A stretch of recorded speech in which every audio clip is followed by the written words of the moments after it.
Magandang umaga sa inyong lahat. Ako po si Rasidio Malia. Ang ire-report po namin ay ang Kabanata 7 na si Simon. Nakakita ng liwanag si Basilio nang magbalik sa bayan. Nakarinig siya ng mga yabag na paa patungo sa kanyang direksyon.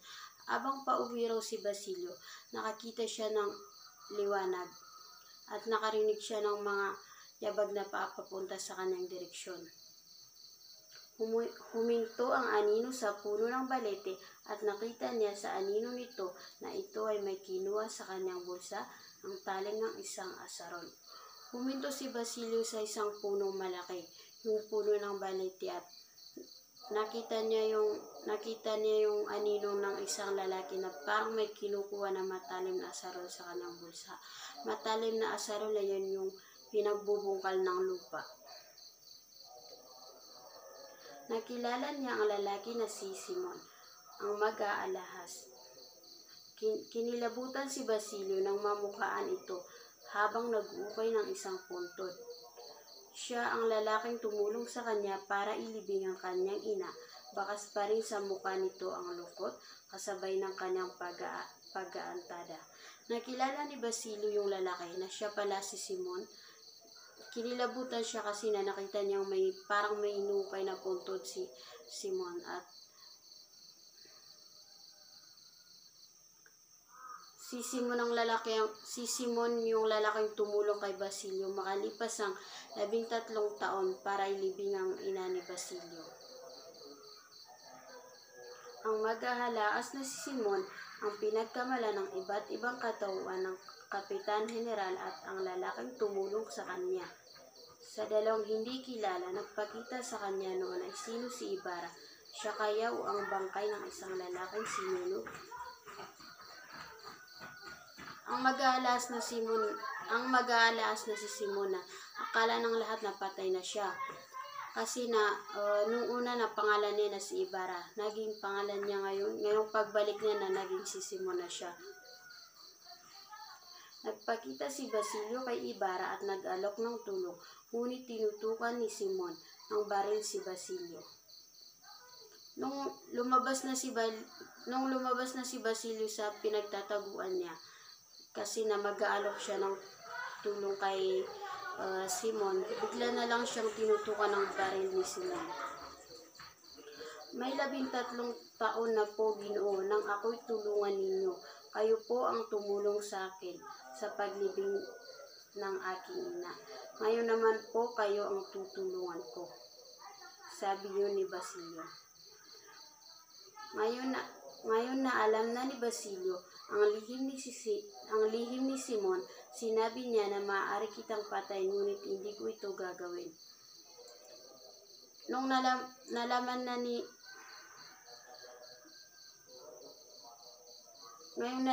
ni Basilio na ang lihim ni Simon, sabi ni Simon, maaari kitang patay ngunit hindi ko to gagawin.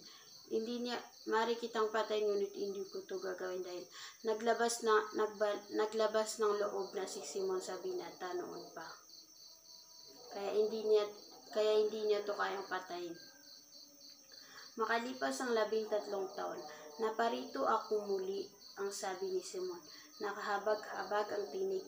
Naging biktima ako ng pamahalahang masama at dahil dito, nagsikap upang magkaroon ng maraming salapi at matupad ang aking layang. Makalipas ang 13 taon, kaya pala nawala si Simon dahil para magpayaman at maghiganti at pigilan ng masamang pamahalahan.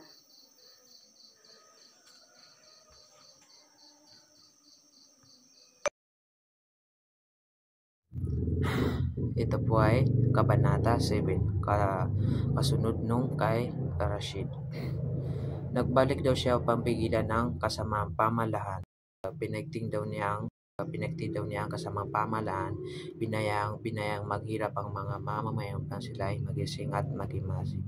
Ngunit nung manapit daw sila magtagumpay, saka daw sila nagnanayos ng papuri at pagtitiwala sa pamahalaan.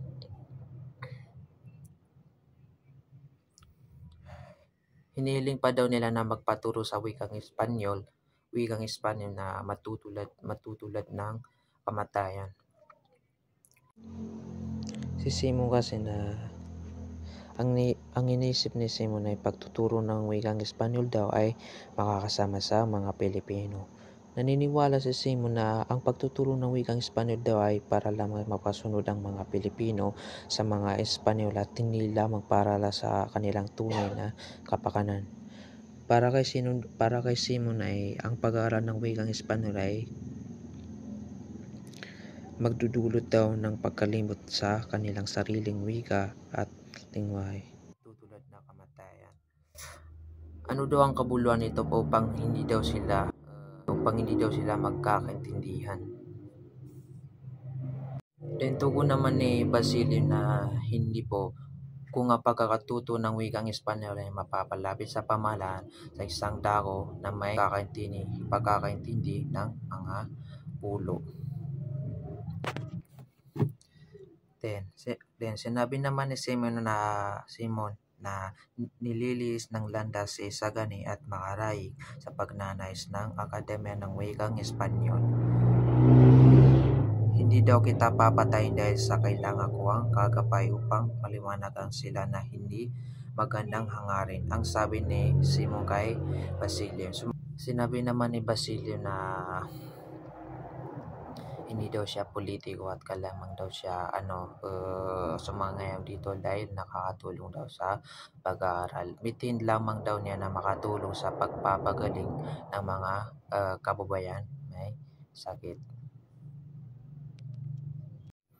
Ano ang sakit sa katawan sa pag-uugali? Ano ang kabuluhan ang may bibigay mo sa iyong bayan na nagbibigay ng buhay at karunungan? Hindi niyo ba nalalaman na ang buhay ay walang kabuluhan kung hindi nakuko sa dakilang layunin? Tanong ni Simon. Then sumagot naman si Basilio na hindi po ako tumahimik. Pinili ko lamang ang pansariling gawain, ang karunungan. Then tanong naman ni Simon kay Basilio na hindi siya rito kumakampi. May nagawa ka ba para sa iyong ina at kapatid? Si Basilio ay isang estudyante na nagtatrabaho bilang isang katulong sa bahay ng isang pare. Siya ay may sakit na ina na kailangan niyang alagaan at isang kapatid na babae na pinapakain niya. At lubos na nagnanais na makatulong sa mga tao, lalo na sa mga mahihirap. Nasabi ito ni Simon kasi hinusgan ni Simon si Basilio kung tunay ba siyang nagmamalasakit sa bayan o sa kanyang pamilya or nag-iisip lamang para sa kanyang sarili. Ang kwento na ito ay nagpapakita rin ng mga tauhan na naghahanap ng katarungan sa kanilang sarili at kanilang mga kapwa. Nagpapakita rin ito ng kalagahan ng pagkakaisa at pagbabago sa mga Pilipino. Ang mga tauhan ay nagtutulungan panglabanan ang pangapi at makamit ang kalayaan.